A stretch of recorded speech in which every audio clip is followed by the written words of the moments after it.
देश के सामने कुछ तथ्यों को रखना जरूरी है। लगभग 23.5 लाख बच्चों ने नीट की परीक्षा में आवेदन दिया था और बैठे थे। 23.5 lakh students took part in the NEET examination of 2024.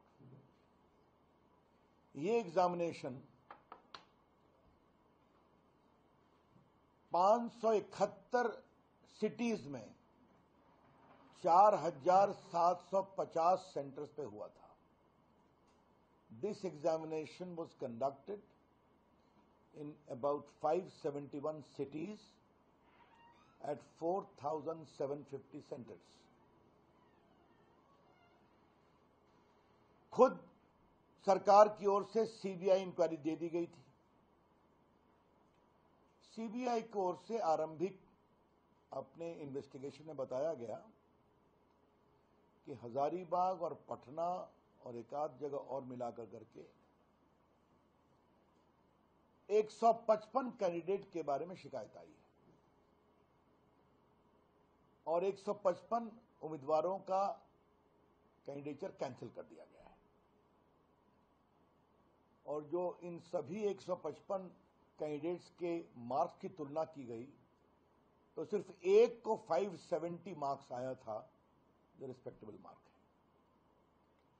Supreme court ने 22, 23 और 24 के एग्जामिनेशन के सारे रिजल्ट्स को एग्जामिन भी किया और ये पाया कि कोई इसमें एनोमली एक्स्ट्राऑर्डिनरी नहीं पाई गई। जो पहले के रिजल्ट होते थे उसी के अनुसार ये भी रिजल्ट है। तो सुप्रीम कोर्ट ने कहा कि अब कोई आवश्यकता नहीं है दोबारा परीक्षा कराने की, क्योंकि इसके कारण बहुत केओस होगा, बच्चों का सेशन गड़बड़ होगा। जिन्होंने ईमानदारी से परीक्षा दी है उनका भविष्य अंधकार में जाएगा।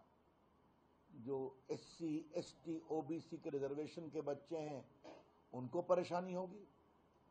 इसलिए कोर्ट ने कहा कि हम इस पूरे परीक्षा को कैंसिल नहीं करेंगे और उन्होंने सरकार की बात को मान लिया और कहा कि आप काउंसलिंग करिए।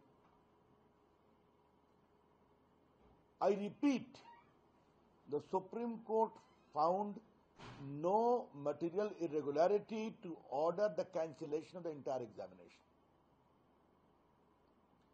23.5 lakh students were there, nearly 571 cities and 4,750 centers. तो ये तो बहुत बड़ी बात हुई है ना।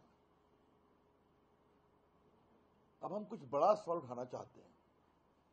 इस पूरे मामले में सीबीआई इंक्वायरी किसने ऑर्डर की? भारत सरकार ने की।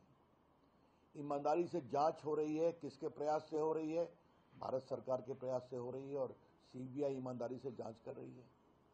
लोग पकड़े जा रहे हैं। 155 उम्मीदवार जिनके बारे में शिकायत आई उनकी उम्मीदवारी कैंसिल कर दी गई है और उनको दोबारा परीक्षा में नहीं बैठने दिया जाएगा, इसकी भी तैयारी चल रही है। तो इतनी ईमानदारी से जब काम हुआ है तो राहुल गांधी ये क्या चिल्ला रहे थे? जो बार बार फ्रॉड और क्या क्या शब्दों का प्रयोग कर रहे थे, तो क्या भारत के परीक्षा की सैंक्टिटी को आप भारत ही नहीं दुनिया में बदनाम करना चाहते हैं? क्योंकि भारत की एग्जामिनेशन सिस्टम अपने बच्चों के लिए ठीक से परीक्षा नहीं करा सकती है। कांग्रेस के रिजीम में कितनी बार पेपर लीक हुआ? कभी इस तरह की कार्रवाई हुई थी क्या?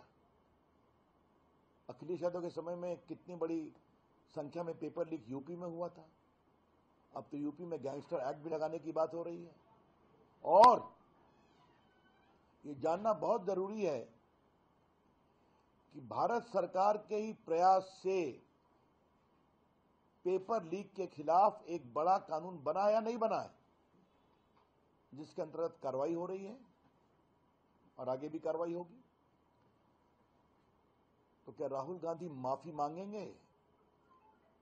in the wake of the conclusive finding of the Supreme Court that there is no material irregularity warranting a cancellation of the examination.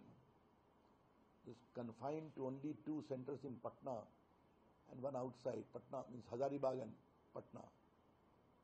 Will you apologize? Rahul Gandhi देश के बच्चों को और भारत की साख को क्यों बदनाम करते हैं? बार बार